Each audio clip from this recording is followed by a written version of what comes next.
Hi, I'm Emily. My dad was everything to me. We were a team, just me and him ever since Mom died when I was little. Dad was a truck driver, always pulling long hours to make sure we had enough. Every night over dinner, he'd talk about the importance of sticking it out in school, making something of myself. He managed to save just enough to get me started in college. It was at college during orientation week that I bumped into Mark. Literally bumped into him, spilling his coffee all over his shirt. "Watch it," he snapped at first, eyes flashing annoyance. Then, his face softened as he took a good look at me. "Sorry, that was harsh. Let's start over. I'm Mark." "Emily," I mumbled, still mortified about the coffee. "Really sorry about the shirt." "It's just coffee. No harm done," he laughed, waving it off. "You here to study what, Emily?" "Financial analysis," I replied. He grinned, pointing to himself. "Same here. Looks like we're gonna be classmates." Mark was charming, with a quick smile and quicker wit. We hit it off instantly. Spending time with him felt easy, like slipping into a warm bath. Before long, we were thick as thieves, hanging out after classes, studying together, and grabbing late-night snacks at the 24-hour diner near campus. Then, just as I thought life was finally on my way up, it crashed. Dad died unexpectedly. Heart attack, out of the blue. The rug was pulled from under me, and down I went. There were no savings, nothing but the apartment we lived in. College funds? Gone. My world, my plans, all up in smoke. I was lost, but Mark stepped in. One evening, a few weeks after the funeral, he came over with a six-pack and a takeout box from our favorite Chinese place. We sat on the worn-out couch in my living room, surrounded by Dad's old books and pictures. "What about moving in together?" Mark said, his voice firm. "You know, cut down on expenses. We could make it work." I stared at the floor, not sure what to think. I don't know, Mark. I can barely afford to keep this place. Listen, we get married, move in here together. I'll keep studying, you work for now, and when I'm done, it's your turn. I'll support us then," he proposed, his eyes earnest. The idea sounded crazy, but there was a sincere ring to it.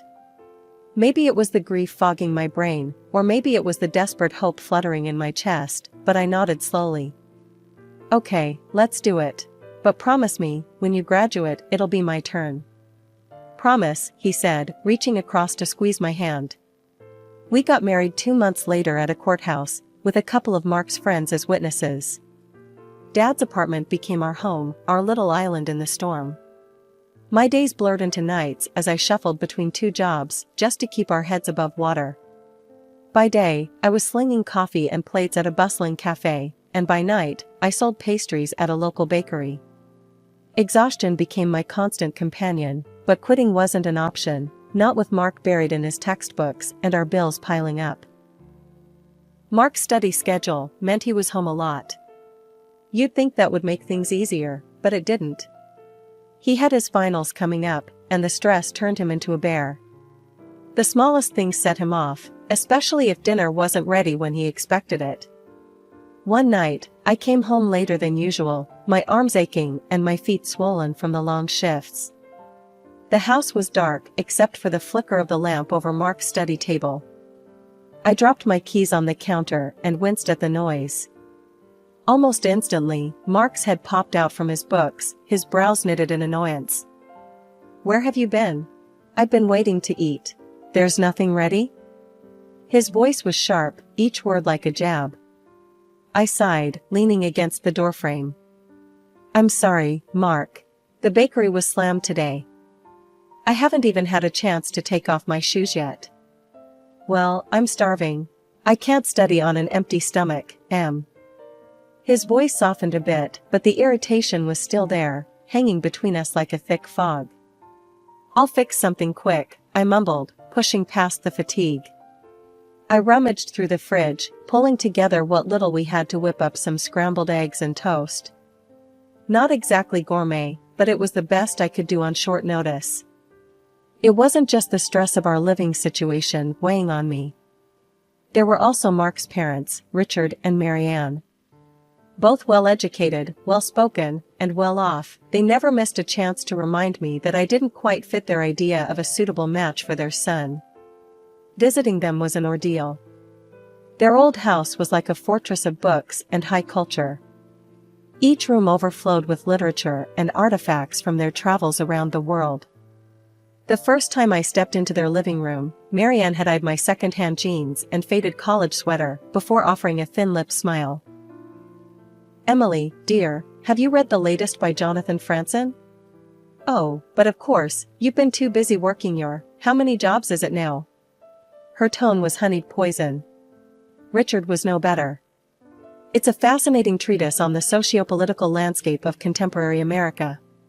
But, let's discuss something simpler." His chuckle was a soft knife, and I felt my cheeks burn with humiliation. I tried to hold my own, to nod along, to throw in a comment here and there, but it was like shooting arrows in the dark. Eventually, I stopped trying. One evening, after a particularly grueling shift at the cafe, I mustered the courage to tell Mark how I felt. "Your parents, they don't think I'm good enough for you, do they?" I asked him as he clicked away on his laptop. Mark didn't look up. "Look, they're my parents. They have their ways, but they mean well. You're overreacting." I knew then that arguing was pointless. He couldn't see it, wouldn't see it. So, I pulled back, retreating into my shell of work and solitude. Mark continued to visit his parents alone, often staying overnight. I wasn't invited, and I didn't ask to be. When Mark finally graduated and landed a decent job with a good salary, I felt a weight lift off my shoulders. Now it's my turn, right? I remember asking him one evening as we sat down for a rare quiet dinner. Mark had just started talking about his new role at the company, buzzing with excitement over the projects he was handling. "Yeah, about that," he said, his fork pausing midair. "Look, Em, things are tight right now. The job pays well, but we've got bills, debts. You know how it is." I nodded, biting back my disappointment. "I get that, but we talked about this, Mark. It's supposed to be my turn. I was thinking I could start with just a couple of classes.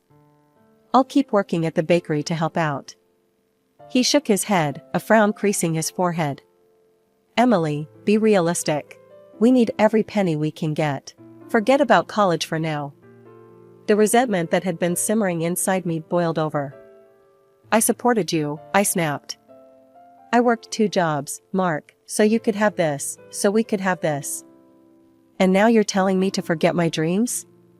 He didn't look at me. "It's not like that, and you know it. Things change. We need to be practical." Practical. The word hung in the air between us, heavy and cold. But before I could argue further, life threw us another curveball. I found out I was pregnant. All thoughts of school were pushed to the back burner as we prepared for our new arrival. Lily came into our lives like a storm, fierce and beautiful. I threw myself into motherhood with all I had, but the strain on our marriage didn't ease. If anything, it grew worse. Mark was distant, often coming home late, and when he was around, he critiqued my parenting. "You need to push her more, Em," he'd say as he watched me play with Lily. "She needs to start learning early. I've signed her up for French lessons and a toddler developmental center." "She's 2, Mark," I would protest, feeling the familiar flare of anger. "She needs to play, to be a kid." Mark had been sorting through some papers, not really listening. At that, he looked up, his expression hard. "Maybe if you had some education, Emily, you'd understand the importance of what I'm doing for her." The words said a lot. They said I was just the uneducated wife, good enough to work and pay bills, but not good enough to be a real partner in raising our daughter. When Lily turned 5, the gap between me and my family widened into a chasm. Mark's parents took it upon themselves to completely oversee her upbringing. They showed up at every school event, every concert, parading around as if they were the primary caregivers. Mark didn't just allow this, he encouraged it. It got to the point where he actually forbade me from attending school events. "Emily, you don't have the education to understand what's going on there. "It's best if you stay home," he said one evening, his tone final, leaving no room for argument. I felt my face flush with hurt and anger. "So, what? I'm not good enough to see my daughter perform? Is that what you're saying?" Mark shrugged, indifferent. "It's about what's best for Lily. My parents can provide the kind of support and image we need to project. You being there, it's just not right." I was stunned, words failing me as the sting of rejection from my own husband sank in. This wasn't just about me anymore, it was about our daughter, and the warped lessons she was learning about worth and family. Lily's behavior started changing too.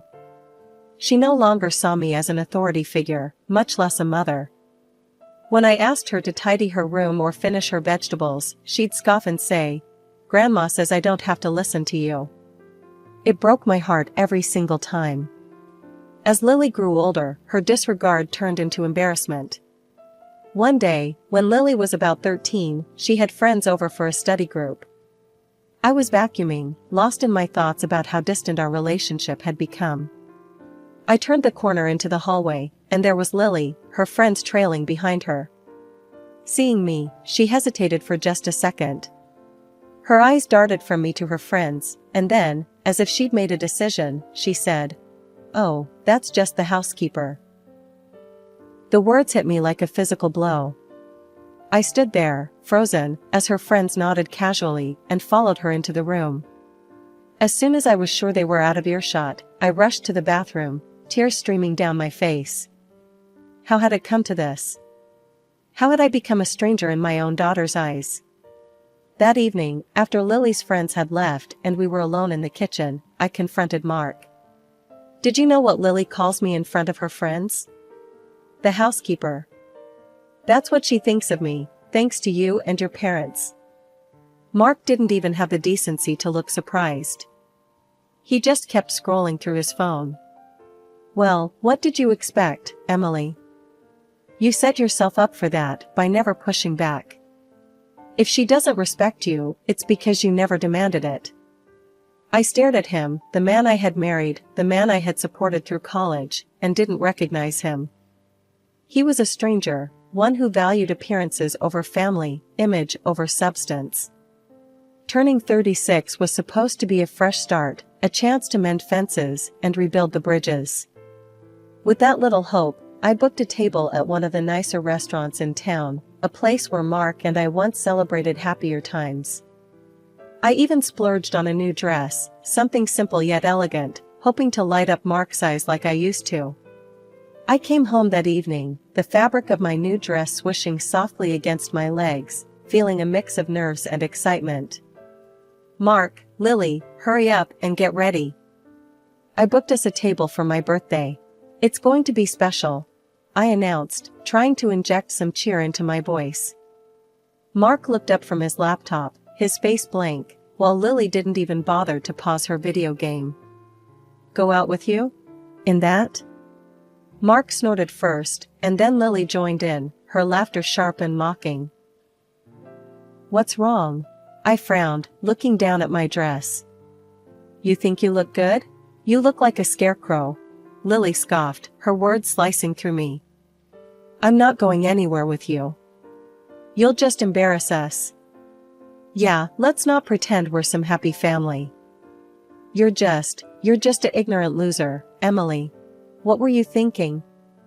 Mark's voice was cruel, devoid of any warmth. The room spun a little, their words hitting like physical blows. "But I thought we could all have dinner together. Like a family," I stammered, my voice barely above a whisper. "A family? With you?" Mark laughed, cold and harsh. He thrust an envelope at me. Confused, I opened it slowly. It was a divorce application. "This is my final gift to you," he said, his tone final. I stood there, the paper shaking in my hands. This wasn't happening. It couldn't be. "We're moving out, Mom. To the nice part of town, with Dad." "There's no place for you there," Lily added, her voice echoing her father's disdain. "You can keep this old place." They packed their bags that night. I watched, numb and broken, as they hauled their belongings out of the apartment. Mark didn't look back, his steps never faltering. Lily followed him, her eyes avoiding mine, as if I were a stranger, not the mother who had cradled her, soothed her nightmares, and cheered for every little milestone. The door slammed shut, the sound echoing through the now empty apartment. I sank to the floor, my birthday dress crumpled beneath me, the divorce papers clutched in my fist. The tears came then, hot and unending, mourning not just the end of my marriage, but the loss of my daughter, my family, my whole world.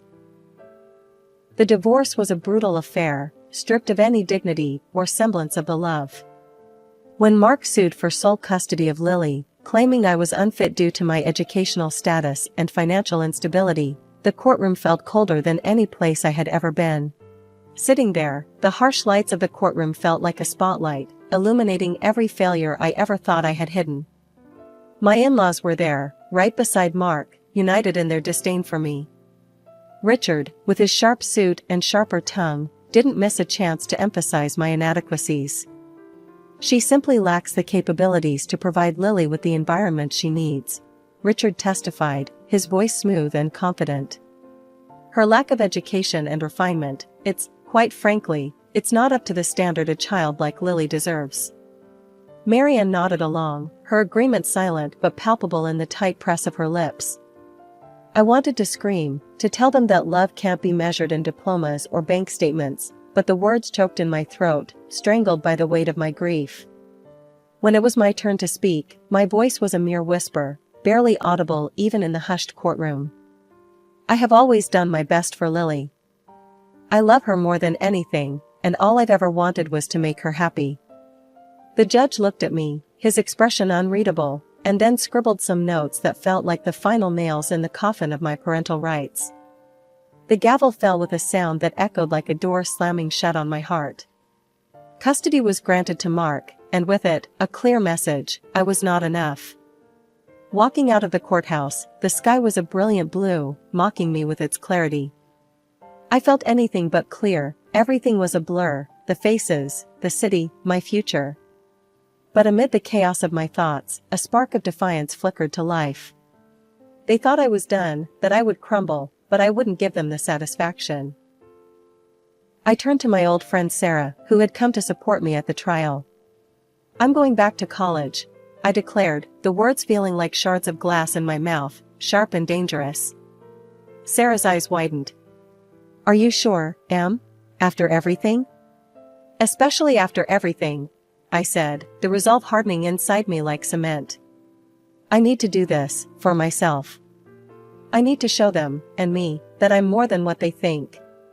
The journey back to college was a Herculean task. I scrimped and saved every dime, and took on extra shifts at the bakery. The nights were long, filled with textbooks and the soft hum of my old laptop as I revisited lessons I had abandoned years ago. Social media was a constant reminder of the life I had lost. Pictures of Mark, Lily, and a woman with a too bright smile in luxurious settings filled my feed. They looked happy, untouched by the turmoil they had left in their wake. The sting of their apparent happiness fueled me, driving me to study with even more vigor. By the end of the semester, my grades were at the top of my class. The professors took notice, often using me as an example for younger students. See what determination looks like, they would say, pointing to my work. The recognition was bittersweet. With each accolade, I felt a mix of pride and sorrow. Pride for my achievements, sorrow for the reason behind my drive. But no matter how hard it was, I pushed forward, building a new life from the ashes of the old. Graduation day was a blur of pride and pomp, my name echoing in the auditorium as I walked across the stage, diploma in hand. My professors furnished me with glowing recommendations that opened doors I once thought permanently closed. I landed a job at a reputable financial firm. Starting as a junior analyst, I immersed myself in work, my life becoming a cycle of reports, meetings, and endless learning. Within 5 years, I was leading my own department, a testament to the relentless nights and skipped social outings. Life wasn't just about work, though. I bought a sleek, new car, one that hummed under my touch and gleamed under the city lights. My apartment, once a cramped space filled with reminders of a painful past, was traded in for a modern, spacious loft in a vibrant part of the city. I revamped my wardrobe, my new clothes sharp and empowering, each piece a reflection of the new me. I even changed my hairstyle, opting for a chic cut that framed my face with confidence. Then, one day, as I scrolled through job listings to see what the market was offering, I froze. There, in bold letters, was an opening for a department head at a familiar company. It was Mark's company. The irony wasn't lost on me. A wicked part of me buzzed with the thrill of the potential drama. I applied, driven by the desire to restore justice. The interview was a series of rapid-fire questions, my answers sharp and sure. The panel was impressed, and by the end of the week, I had the job. The head of the company, Mr. Clarkson, introduced me to my new team. Team, this is Emily. She'll be taking over as your new department head. I expect everyone to give her your full cooperation. The room was a mix of curious and welcoming faces, but one stood out, his expression unreadable, Mark. His shock was palpable, his eyes widening as he took in my transformation from the woman he once discarded to the boss he now had to answer to. After the introduction, Mark lingered, his pride obviously bruised. When we were alone with Mr. Clarkson, he couldn't hold back. Why her? I applied for this position. I have more experience with the company. Mr. Clarkson looked from Mark to me, his expression calm. Mark, while your familiarity with the company is appreciated, it's the broader expertise and strong leadership skills we need for this role. Emily brings a fresh perspective and a proven track record that you, frankly, haven't demonstrated. I suggest you learn from her. The words seemed to crush whatever pride Mark had left. He stormed out, slamming the door behind him with a force that echoed through the quiet office. I stood there, the ghost of a smile playing on my lips, not out of spite but out of satisfaction. After the showdown at the office, Mark couldn't handle the new dynamics. Within weeks, he resigned, his departure quiet but the talk of the office. I heard through the corporate grapevine that he struggled to find a similar position elsewhere. Things spiraled for him, and soon, the woman he was living with kicked him and Lily out, tired of his constant joblessness. They moved back in with Richard and Marianne, but it wasn't the comfortable retreat Mark had hoped for. The luxuries Lily was accustomed to were no longer sustainable, and even his parents couldn't indulge her whims as they once had. Reality bit hard, and Lily found it difficult to adjust to their changed circumstances. One afternoon, there was a knock on my new apartment door, the modern, spacious place I had made my sanctuary. I opened it to find Lily standing there, her eyes roaming over the chic decor and the city view that stretched behind me. "Wow, Mom, this place is amazing," she exclaimed, a whistle escaping her lips. "I guess I'll be staying here now." Her words hung between us, expectation thick in the air. I studied her for a moment, my heart aching with a mix of emotions. There she was, standing in my home, as if all the years of neglect and hurt could be wiped clean with a simple decision to move in. "Lily, a fresh start isn't just about a new place to stay. It's about mending things, acknowledging mistakes. I haven't heard you apologize for anything. For how you've treated me, for the things you've said and done." Her face fell, and then, as if on cue, tears welled up in her eyes. "Mom, please, I'm sorry. Can we just forget all that? I want to be here with you." It was hard, looking into her eyes and seeing the plea there. But the tears seemed more a tactic than true remorse. "Lily, I love you, but you can't stay here just because it's convenient or because you're escaping from something unpleasant. You need to want to be here for the right reasons, and you need to make amends, truly." She wiped her face, the tears stopping as quickly as they had come. "Fine. If you don't want me here, I'll just go." The months that followed were a testament to my resolve. I heard from Sarah that Mark had started drinking, unable to cope with his bruised ego and the life he had dismantled by his own hands. Lily moved to another city, perhaps in search of the fresh start she had tried to find with me. Meanwhile, my career reached new heights. Life was good, stable, and fulfilling professionally. But it was the personal victory that sweetened the newfound success. I met Tom at a conference. His kindness and understanding were a balm to the scars left by my first marriage. We connected over shared interests, and soon, friendship blossomed into love. We married quietly, a simple ceremony with a few close friends. As I stood there, exchanging vows with Tom, I realized I had found my peace. The past was behind me, and the future was a promise I was ready to keep.